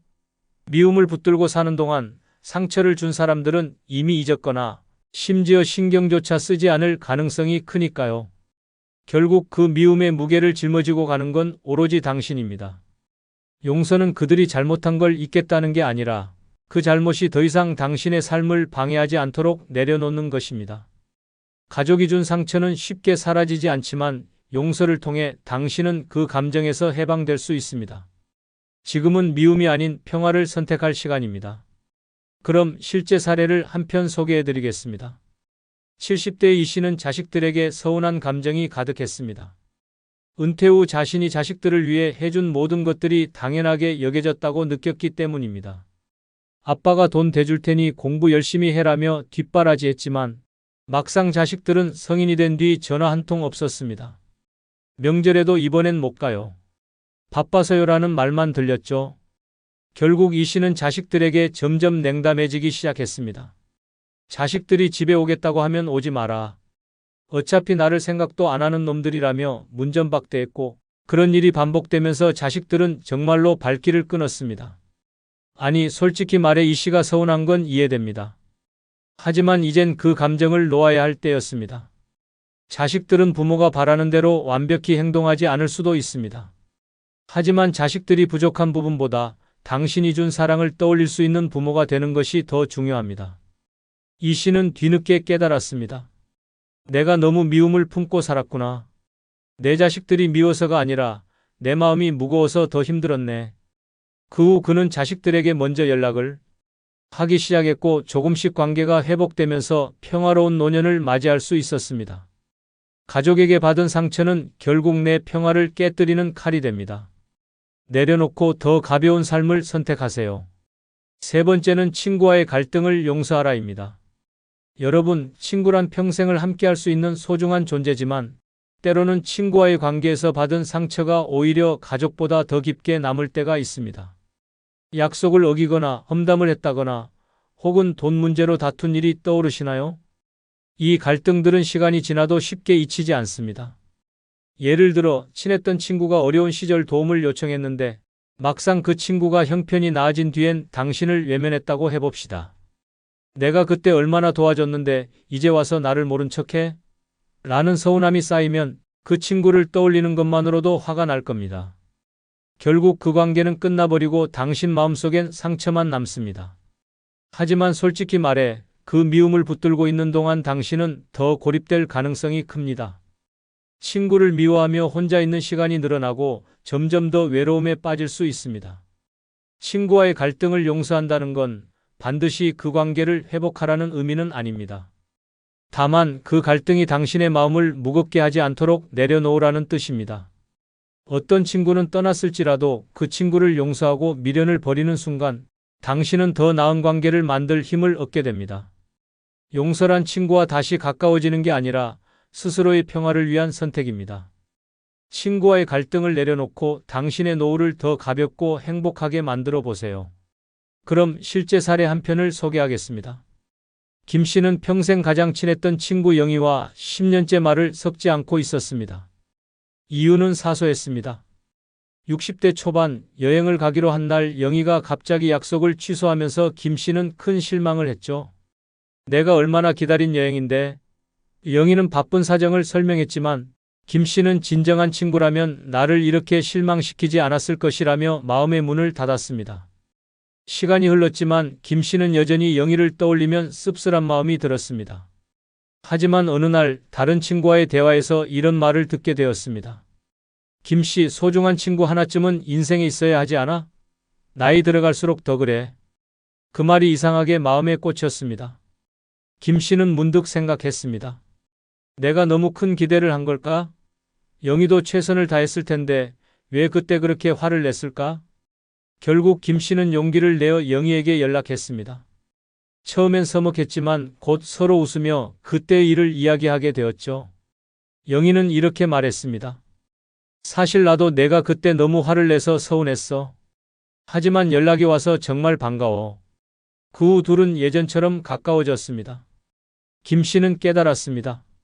소중한 친구 한 명은 노년의 삶에서 무엇과도 바꿀 수 없는 존재라는 것을요. 삶은 짧고 갈등을 붙들고 있을 시간은 없습니다. 김 씨의 이야기는 진정한 친구가 주는 위로와 기쁨을 다시 생각하게 합니다. 용서는 당신과 친구 사이에 다시 다리를 놓는 길입니다. 네 번째는 사회에서 받은 상처를 용서하라입니다. 여러분, 살다 보면 사회 속에서 받은 상처가 유난히 뼈아프게 느껴질 때가 있습니다. 회사에서 인정받지 못했던 경험, 불공정한 대우, 혹은 부당한 처우로 인해 억울했던 기억들. 그런 감정들은 시간이 흘러도 쉽게 잊히지 않습니다.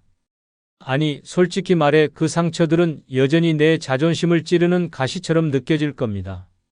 예를 들어 평생을 헌신하며 일했지만 마지막 순간 회사에서 정리해고를 당했던 기억이 떠오를 수 있습니다.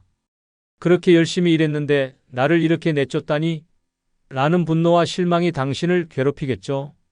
또 젊은 시절 노력했지만 늘 승진해서 밀렸던 경험, 잘못된 평가를 받아 억울하게 일을 떠맡았던 기억도 잊을 수 없을 겁니다.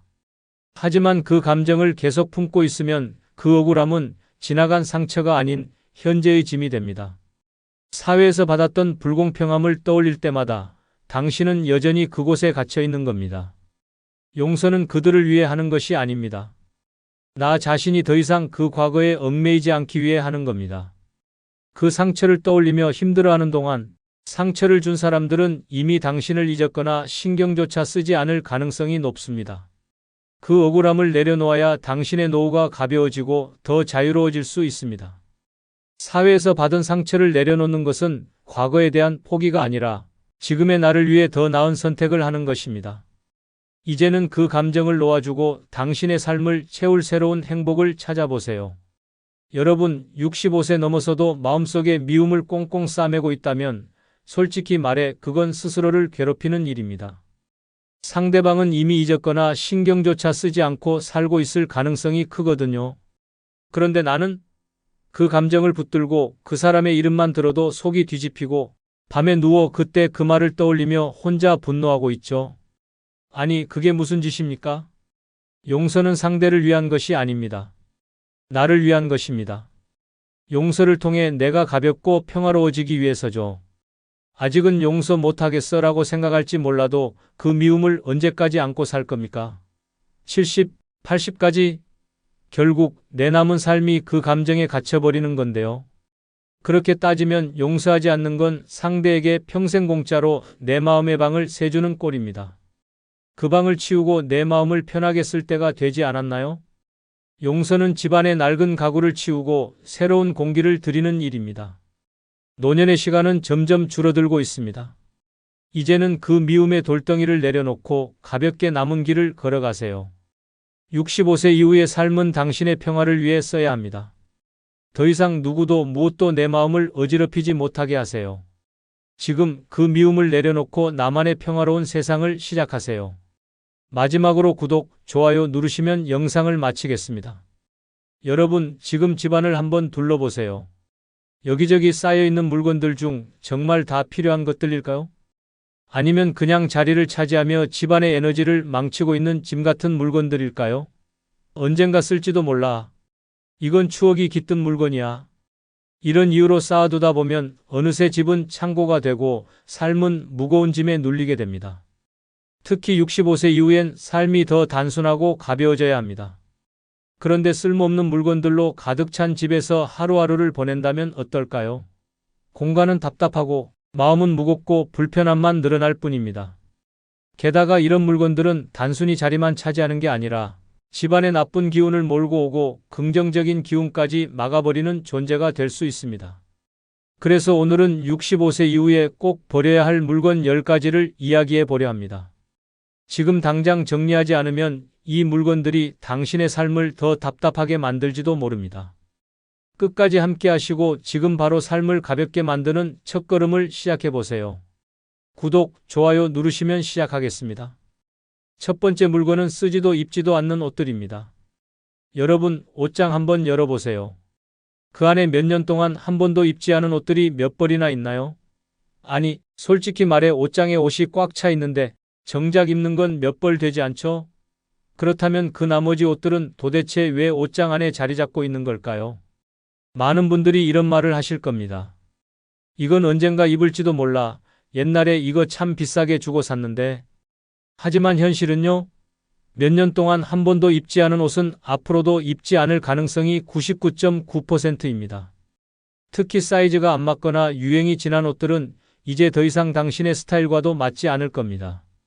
그럼에도 불구하고 이런 옷들을 계속 옷장에 쌓아두는 건 옷장이 아니라 박물관을 운영하는 것과 다름없습니다. 한 할머니가 있었습니다. 옷장을 정리하다 보니 30년 전 입었던 정장과 20년 된 코트, 그리고 한 번도 입지 않은 세일 상품들이 쏟아져 나왔습니다.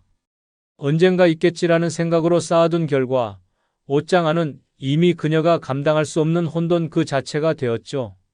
결국 그녀는 이렇게 말했습니다. 내 옷장이 아니라 내 삶이 옷들에 눌리고 있었어. 쓰지도 않는 옷들은 단순히 공간만 차지하는 게 아닙니다. 매일 옷장을 열 때마다 답답함과 무거운 에너지를 만들어냅니다. 옷장은 가볍고 깔끔할수록 당신의 하루도 가볍고 활기차질 수 있습니다. 지금 당장 입지 않는 옷들을 정리해 보세요. 공간이 비워지면 삶의 새로운 가능성이 열릴 겁니다. 두 번째 물건은 고장난 전자제품들입니다. 집안 어딘가에 고장난 TV, 오래된 리모컨, 작동하지 않는 믹서기가 자리 잡고 있진 않나요? 혹시 이런 생각을 하고 계신가요? 고쳐서 써야지. 그런데 그 고장난 물건들 몇 년 동안 그대로 있지 않나요? 결국 고치지도 못하고 쓸 수도 없는 애물단지가 되어 당신의 공간만 차지하고 있을 뿐입니다. 한 할아버지가 있었습니다. 그는 아직 쓸 수 있을지도 모른다는 이유로 고장난 라디오와 선풍기를 10년째 보관하고 있었습니다. 그런데 문제는요, 이 물건들이 단순히 공간만 차지하는 게 아니었습니다. 할아버지의 딸이 이렇게 말했죠. 아빠, 이 물건들 때문에 집이 더러워 보이고 정리가 안 된다고요. 하지만 할아버지는 끝까지 이건 언젠가 고쳐서 쓸 거야 라며 그 물건들을 고집했습니다. 결국 그 고장난 물건들은 아무것도 하지 못한 채 먼지만 쌓였고 할아버지의 집은 점점 답답한 창고처럼 변해갔습니다. 사실 고장난 물건들은 우리 삶의 정체된 부분을 상징합니다. 쓰지도 못하면서 버리지는 못하고 그저 짐처럼 쌓아두는 거죠. 지금 당장 고장난 물건들을 정리하세요. 고칠 수 있는 건 고치고 고칠 수 없는 건 과감히 버리세요. 그 물건들이 사라지면 당신의 집은 더 깔끔해지고 삶은 훨씬 가벼워질 겁니다. 당신에게 필요한 건 작동하지 않는 전자제품이 아니라 활기를 되찾은 공간입니다. 세 번째 물건은 기념품이라는 이름의 먼지 쌓인 장식품입니다. 여러분, 집안을 둘러보면 여행 다녀오며 사온 기념품, 선물 받은 각종 장식품들이 여기저기 널려 있지 않나요? 냉정히 생각해 보세요. 그 물건들 진짜 필요해서 집에 두고 계신 건가요? 아니면 그냥 버리기 아까워서 쌓아둔 건가요? 한 할머니가 있었습니다. 그녀는 평생 여행을 다니며 사온 기념품들을 소중히 모아왔습니다.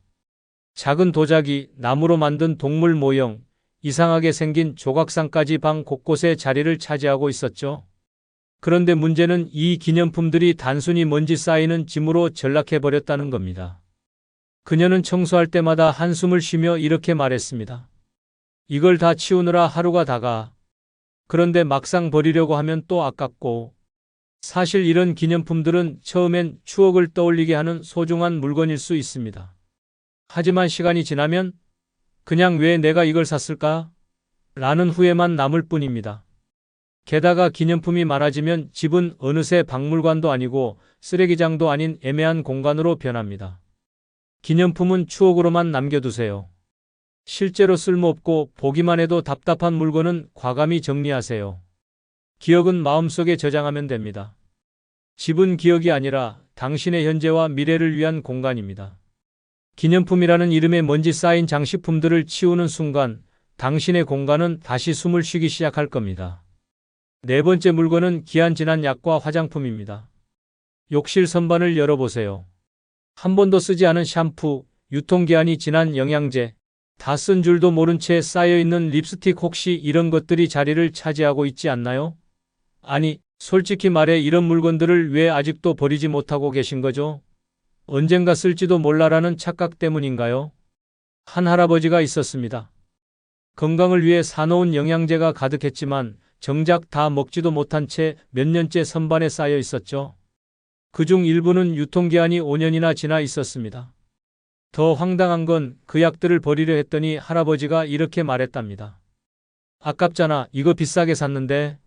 아니, 유통기한 지난 약이 아까운 게 아니라 그 약을 먹고 몸이 상할 게 더 걱정 아닐까요? 화장품도 마찬가지입니다.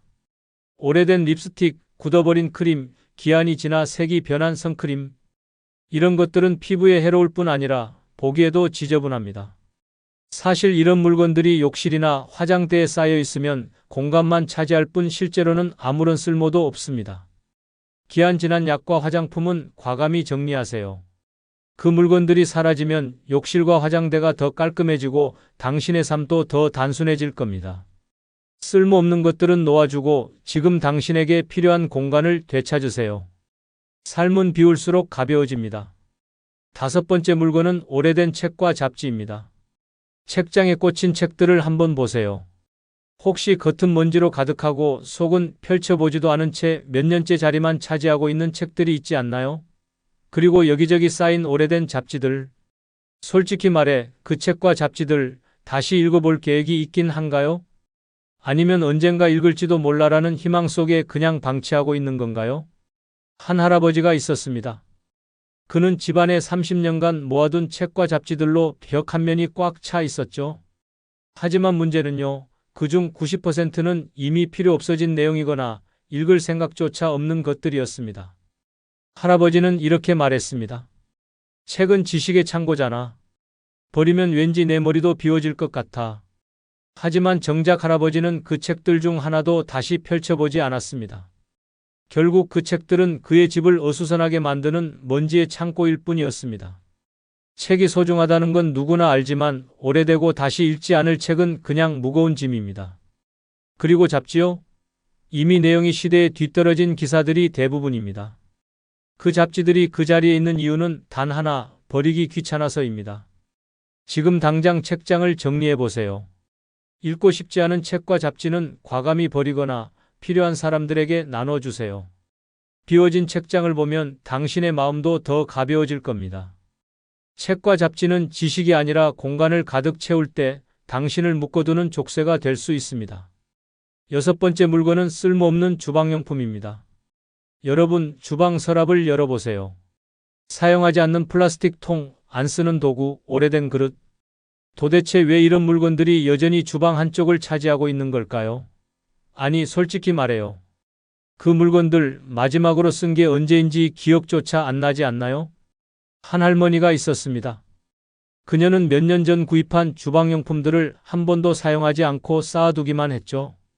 믹싱볼, 작은 찜기, 요리책자와 온갖 특이한 주방 도구들, 주방 서랍을 열 때마다 한숨이 나왔습니다. 이거 샀을 땐 필요할 줄 알았는데 한번 써보니 너무 불편해서 안 쓰게 됐어. 그 물건들이 주방에 쌓이자 정작 매일 쓰는 물건들을 넣을 공간이 없어지고 말았습니다. 그리고 문제는요, 이런 물건들은 단순히 공간을 차지하는 걸 넘어서 주방을 정리하는 데 드는 시간을 늘리고 당신을 불편하게 만든다는 것입니다. 쓰지도 않으면서 언젠가라는 생각으로 붙들고 있다면 그 물건들이 주방의 효율성을 갉아먹고 있는 겁니다. 쓸모없는 주방용품은 과감히 버리세요. 실제로 사용하는 물건들만 남겨놓으면 주방은 훨씬 깔끔하고 쾌적한 공간으로 바뀔 겁니다. 주방은 요리를 위한 공간이지 불필요한 물건들의 보관소가 아닙니다. 남아있는 공간만큼 당신의 삶도 더 여유로워질 겁니다. 7번째 물건은 묵혀둔 선물입니다. 여러분, 집안 여기저기에 의미도 없고 쓸모도 없는 선물들이 쌓여 있진 않나요? 지난 생일에 받았던 이상한 모양의 액자, 한 번도 쓰지 않은 커피 머신, 그리고 정체를 알 수 없는 인테리어 소품까지. 아니, 솔직히 말해요. 이걸 왜 내가 아직도 가지고 있지? 라고 생각한 적 있죠? 한 할머니가 있었습니다. 그녀는 평생 받은 선물들을 정리하기 아깝다는 이유로 전부 집에 쌓아뒀습니다. 친구에게 받은 예쁜 꽃병, 하지만 정작 꽃을 꽂은 적은 한 번도 없었고, 사위가 준 운동기구는 먼지만 쌓여갔습니다. 할머니는 이렇게 말했습니다. 그래도 선물이니까 버리면 예의에 어긋나는 것 같아서. 하지만 선물들로 꽉 찬 집은 그녀를 점점 더 답답하게 만들었고, 집안은 쓰레기장이 되어가고 있었습니다. 문제는 이런 물건들이 쓸모가 없을 뿐 아니라 당신의 공간과 에너지를 뺏어간다는 겁니다. 선물이라는 이름으로 두고 보지만 결국 그 물건들은 더 이상 당신에게 어떤 의미도 없는 짐일 뿐입니다. 지금 당장 정리하세요. 선물이 주는 기쁨은 순간일 뿐 쓸모가 없는 물건은 과감히 버려야 합니다. 남아있는 선물들로 인해 당신의 삶이 어지러워진다면 그건 이미 선물이 아닌 짐입니다. 소중한 공간을 되찾으세요. 8번째 물건은 추억이랍시고 쌓아둔 종이와 서류 더미입니다. 한번 서랍 속을 열어보세요. 거기엔 사용하지 않는 오래된 서류들, 낡은 편지, 수십 년 전 받은 카드가 쌓여 있진 않나요? 이건 추억이니까? 라는 이유로 쌓아둔 종이 더미들. 솔직히 이제는 그 종이들이 당신에게 어떤 추억인지조차 기억이 나지 않지 않나요? 한 할아버지가 있었습니다. 그는 젊었을 적 받은 모든 편지와 카드를 차곡차곡 모아 서랍에 쌓아뒀습니다. 문제는 이게 점점 늘어나면서 이제 서랍이 꽉 차 더 이상 새로운 걸 넣을 공간이 없다는 것이었습니다. 한번 정리를 하려는데 몇 장을 보다가 멈춰서 이렇게 말했죠. 이건 옛날에 아내가 준 카드였지. 하지만 나중에 보자라며 그냥 덮어버렸습니다. 결국 서랍은 여전히 지저분했고 집안 곳곳은 종이들로 넘쳐났습니다. 이런 종이 더미는 단순히 공간만 차지하는 게 아닙니다. 당신이 무엇을 소중히 간직해야 할지에 대한 기준조차 흐리게 만듭니다. 중요한 것과 그렇지 않은 것을 구분하지 못하게 되면 결국 모든 게 중요하지 않은 짐이 되어 당신을 억누르게 됩니다. 지금 당장 정리하세요. 소중한 추억은 마음속에 간직하세요. 몇 장의 사진이나 카드만 남겨도 충분합니다. 나머지는 과감히 놓아주세요. 집안 공간이 깨끗해지면 당신의 삶도 추억과 현재의 균형을 되찾을 겁니다. 지금은 새로운 추억을 만들 시간입니다. 9번째 물건은 한 번도 쓰지 않은 홈쇼핑 충동구매품입니다. 여러분, 서랍을 열어보면 한 번도 써보지 않은 홈쇼핑 제품들이 자리 잡고 있진 않나요? 쿠션 좋다는 의자, 허리 교정 밴드, 물만 부으면 요리가 끝난다는 주방 도구. 아니, 솔직히 말해요. 그 물건들 왜 샀는지 기억은 나세요? 한 할머니가 있었습니다.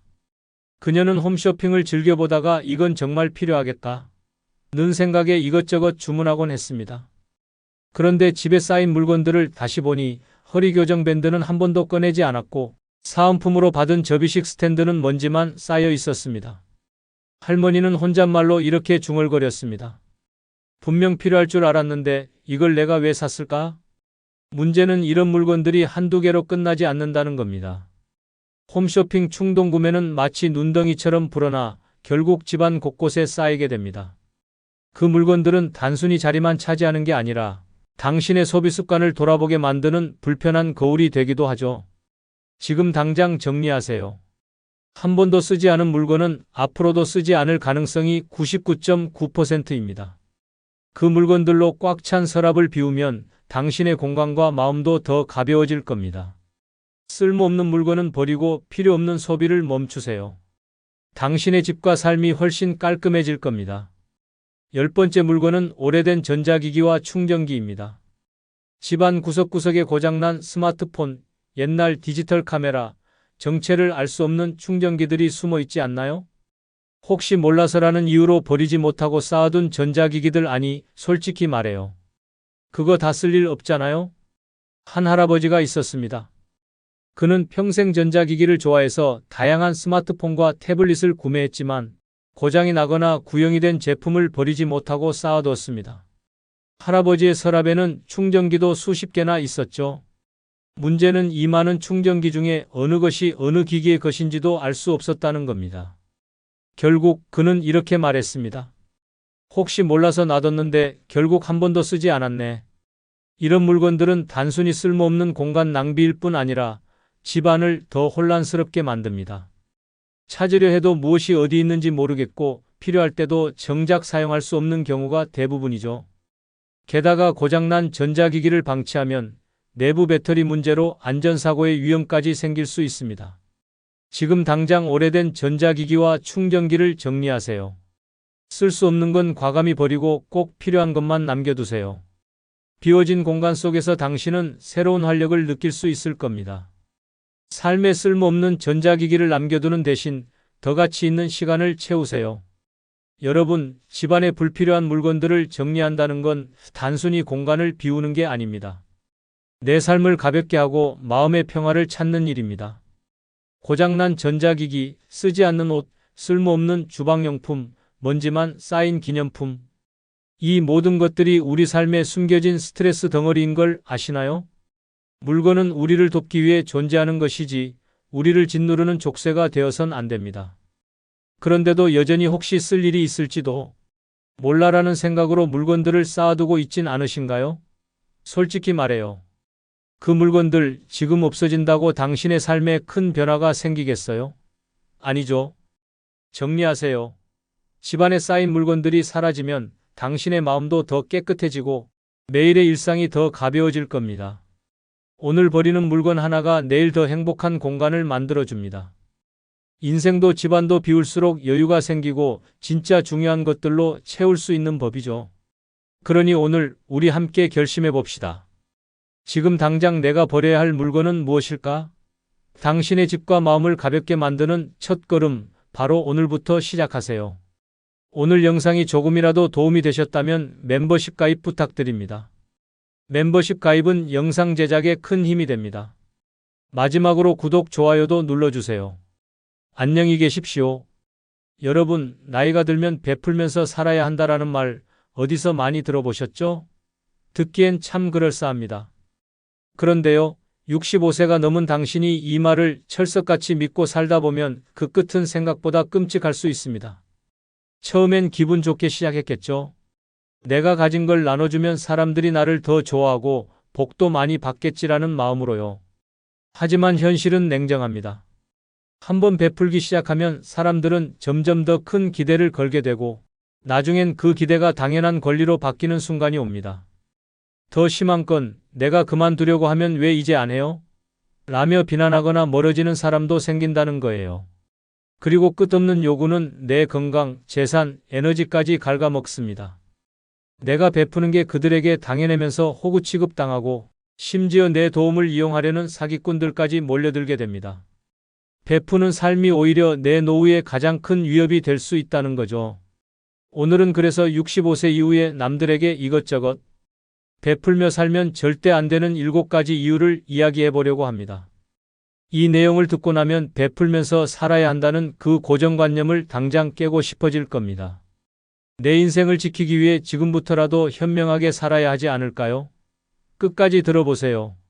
아참 구독, 좋아요, 알림 설정 부탁드립니다. 첫 번째 이유는 베품이 당연한 줄 알게 된다입니다. 처음엔 좋은 마음에서 시작합니다. 저 사람 참 힘들어 보이네. 내가 조금 도와줘야지. 그런데 여러분, 한번 베풀면 그게 끝이 아닙니다. 사람은 참 묘해서요. 한 번 받은 걸 고맙게. 여기다가도 2번, 3번 받으면 그게 당연한 권리라고 착각하기 시작합니다. 예를 들어 동네 이웃이나 친척이 갑자기 이렇게 말한다면 어떨까요? 이번에도 조금만 부탁드릴게요. 처음엔 내가 돕는 게 큰 도움이 되겠지라고 생각하겠지만 그 부탁이 점점 더 커지고 반복되면 마음이 달라집니다. 어느새 그 사람은 이 정도는 저분이 당연히 해주는 거지 라고 여길지도 모릅니다. 더 심각한 건 한번 거절하기 시작하면 상대가 왜 이제 와서 안 도와주냐? 라며 서운함을 느끼고 오히려 관계가 틀어질 수도 있다는 겁니다. 이건 단순히 돈이나 물건의 문제가 아닙니다. 내 시간, 내 에너지, 내 마음까지 베풀다가 보면 정작 내가 필요한 순간에 남아있는 게 없을 수도 있어요. 이젠 좀 쉬어야지라고 결심했을 땐 이미 늦은 경우가 많습니다. 노년에는 내 삶의 주인으로 살아야 합니다. 베풀지 말라는 게 아닙니다. 다만 내가 지치고 힘들어질 정도로 남들에게 의존심을 키워주는 일은 피해야 한다는 거죠. 결국 베풀 때도 한 번쯤은 이게 내게도 정말 괜찮은 선택일까? 라고 스스로에게 물어볼 필요가 있습니다. 내 삶의 소중함을 지키는 것이야말로 가장 현명한 베품 아닐까요? 두 번째 이유는 사기꾼들의 표적이 될 수 있다입니다. 여러분, 베풀기 좋아하는 사람은 사기꾼들에게 최고의 먹잇감이라는 사실 알고 계셨나요? 저분은 남을 돕는 걸 좋아하시는 분이야 라는 소문이 돌기 시작하면 멀리서 사기꾼들이 냄새를 맡고 몰려들기 시작합니다. 그들은 아주 교묘한 방법으로 접근해서 처음에는 감동적인 이야기로 마음을 사로잡습니다.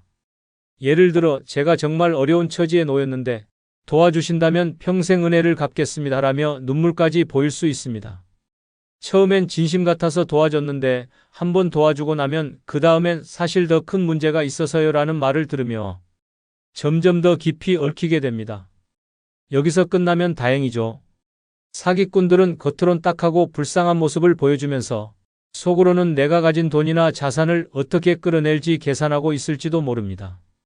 더 충격적인 건 이런 사기꾼들은 개인적인 네트워크나 동네 소문을 활용해 그분은 이런 사정에 잘 도와주신다더라라는 정보를 퍼뜨립니다.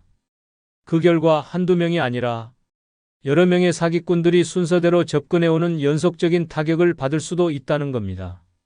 노년에는 특히 방어벽이 중요합니다. 내가 힘들게 모은 재산과 시간을 지키는 건 나 자신뿐입니다. 남을 돕는다는 좋은 의도는 필요하지만 이 세상 모든 사람을 구제할 순 없다는 걸 명심하세요. 내 선의를 악용하려는 사람들에게 마음을 열어주는 순간 그들은 내 인생을 흔들어 놓을 준비가 되어 있을지도 모릅니다. 세 번째 이유는 가족들마저 등을 돌릴 수 있다입니다. 가족에게 베푸는 건 당연하다고 생각하시죠? 하지만 지나치게 베풀다 보면 가족과의 관계까지 틀어질 수 있다는 점 꼭 기억하셔야 합니다. 예를 들어 자식이나 친척에게 꾸준히 금전적 도움을 주던 부모님이 어느 날 더는 여력이 없어 이제는 내가 감당하기 힘들다라고 말하면 어떤 일이 벌어질까요? 그럼 지금까지는 왜 도와줬어요? 라는 서운함과 원망이 터져 나올 가능성이 큽니다. 더 심한 경우 그동안은 줬으면서 이제 와서 왜 안 준다는 거야? 라며 부모님의 도움을 권리처럼 여기는 모습을 보일 수도 있습니다. 그리고 가족 내 재산 분배나 유산 문제가 얽히게 되면 갈등은 더욱 커질 수 있습니다. 내가 열심히 베풀었던 것을 다른 가족 구성원이 왜 저 사람한테만 그렇게 많이 해줬어요? 라며 따지고 들면 평화로웠던 가족 관계가 순식간에 난장판이 될 수도 있죠. 심지어 자녀들 사이에 갈등이 생기고 결국 나를 원망하게 되는 상황도 생길 수 있습니다.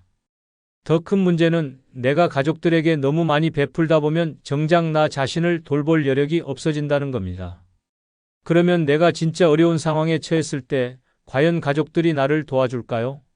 그동안 내가 베풀었던 건 이미 잊히고 우린 이미 받을 만큼 받았으니 이제 더는 못 도와준다는 냉정한 대답을 들을지도 모릅니다.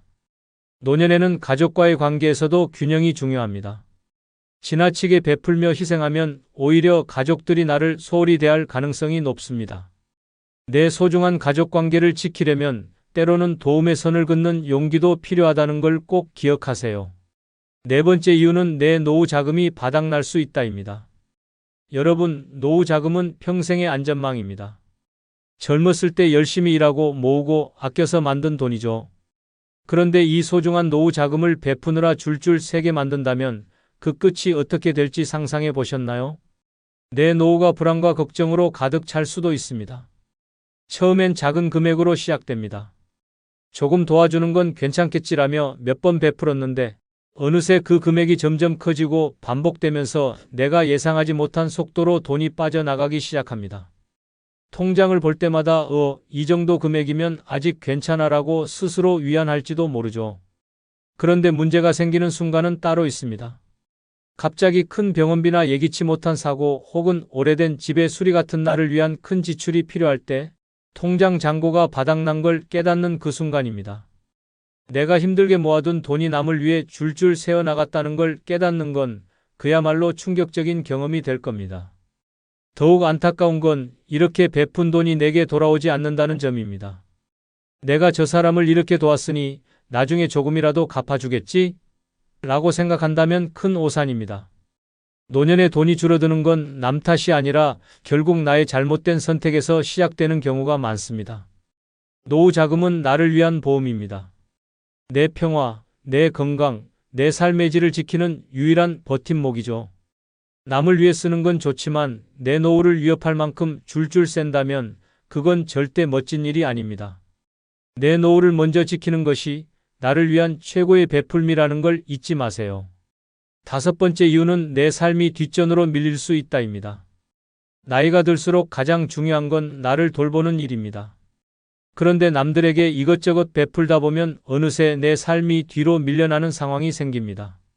내가 정말로 즐기고 행복을 느껴야 할 시간과 에너지를 남을 위해 쓰느라 정작 내 자신은 소외되는 거죠. 한번 생각해 보세요.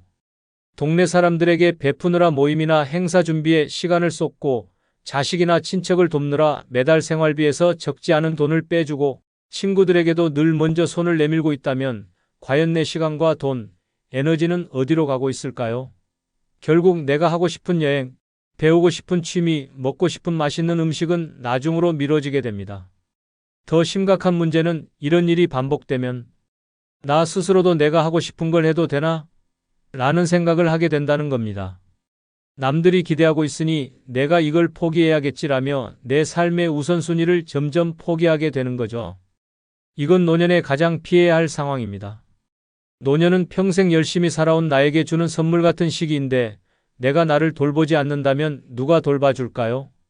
6번째 이유는 내 건강까지 나빠질 수 있다입니다. 여러분, 남들에게 베푸는 건 마음에 따뜻함을 줄 수 있습니다. 하지만 그게 과도해지면요, 결국 내 몸과 마음의 건강까지 해칠 수 있습니다. 노년에는 건강이 제일 중요한데 남들에게 이것저것 베풀며 에너지를 쏟다 보면 정작 내 자신을 돌볼 여력이 없어지는 상황이 벌어질 수 있습니다. 처음엔 사소한 일처럼 보입니다. 친척들 챙기느라 장을 보고 이웃들에게 나눠줄 음식을 준비하고 친구 부탁에 여기저기 뛰어다니고, 그런데 이 모든 게 쌓이다 보면 어느새 나의 일상은 남을 위한 시간표로 가득 찹니다. 그 결과 피곤이 쌓이고 스트레스는 높아지고 나중엔 몸까지 탈이 나기 시작합니다. 문제는 이 모든 일을 멈추기가 어렵다는 겁니다. 내가 꾸준히 베풀던 것을 중단하면 사람들은 왜 갑자기 안 하세요? 라며 서운해하고 심지어 원망을 드러낼 수도 있죠. 이런 상황에서 느끼는 심리적인 압박감은 스트레스를 더 크게 만듭니다. 스트레스는 결국 만성질환으로 이어질 가능성이 큽니다. 혈압이 오르고 잠을 못 자고 피로가 풀리지 않는다면 그 모든 원인은 남들에게 과하게 베푼 데서 시작될 수도 있습니다. 노년에는 나를 먼저 챙기는 게 우선입니다. 내 몸이 건강해야 남에게 줄 수 있는 여유도 생기는 법이니까요. 베풀고 싶다면 무리하지 않는 선에서, 그리고 내 에너지와 건강을 지키는 범위 안에서 해야 합니다. 베품도 내가 건강해야 가치가 있다는 걸 꼭 기억하세요. 내 건강이 무너지면 나도 남도 결국 행복하지 않습니다. 7번째 이유는 나를 진짜 소중히 여길 시간이 없다입니다. 노년은 나 자신과의 관계를 다시 쌓아야 할 시기입니다. 그동안 열심히 일하고 가족을 챙기고 사회에 헌신하며 살았다면 이제는 내 삶의 주인공으로서 나를 위해 살아야 할 때입니다. 그런데 남들에게 베푸는 일에 너무 많은 시간과 에너지를 쓰다 보면 정작 나를 돌보는 시간이 없어지는 아이러니한 상황이 벌어집니다. 한번 생각해 보세요. 나를 위해 하루를 보내본 게 언제였지? 라는 질문에 답할 수 없다면 그건 이미 내 삶이 남들에게 뺏기고 있다는 신호일지도 모릅니다. 아침에 일어나서부터 오늘은 누굴 도와야 하지? 라고 생각하고 내가 하고 싶은 일은 나중으로 미뤄둔다면 그건 내 삶이 아니라 남의 삶을 대신 살아주는 것일 뿐입니다. 더 심각한 문제는 이렇게 사는 게 반복되다 보면 나도 모르게 나 자신을 소홀히 여기기 시작한다는 것입니다. 나는 괜찮아. 이 정도쯤은 감당할 수 있어라는 생각으로 남을 챙기다 보면 나중엔 내가 진짜 원하는 게 뭔지조차 잊어버리게 됩니다. 내 행복이 무엇인지, 내가 뭘 좋아하는지도 모른 채 하루를 마감하는 날이 많아질지도 모릅니다.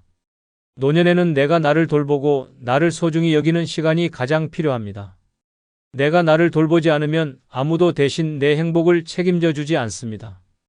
내 시간을 남에게만 베풀며 쓰지 말고 이제는 그 시간을 나를 위해 써보세요.